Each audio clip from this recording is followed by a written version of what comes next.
নারীর তুলনায় পুরুষ ভোটার বেড়েছে প্রায় দ্বিগুণ। আজ নির্বাচন কমিশন প্রকাশ করেছে খসড়া ভোটার তালিকা। নতুন তালিকায় মোট ভোটার বেড়ে দাঁড়িয়েছে 12,36,83,512 জন।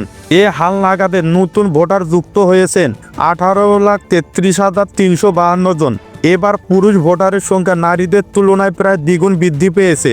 নতুন তালিকায় পুরুষ ভোটার বেড়েছে 11,85,516 জন, আর নারী ভোটার বেড়েছে 6,47,774 জন। এছাড়া হিজড়া ভোটার বেড়ে হয়েছে 994 জন। নির্বাচন commissioner brigadier general Abdul Fazal Mohammad Sanaullah এক ব্রিফিংয়ে জানান, গত বছরের 2রা মার্চ ভোটার সংখ্যা ছিল 12,18,50,160 জন। তখন পুরুষ ভোটার ছিল 6,21,44,587 জন এবং নারী ভোটার ছিল 5,97,04,641 জন।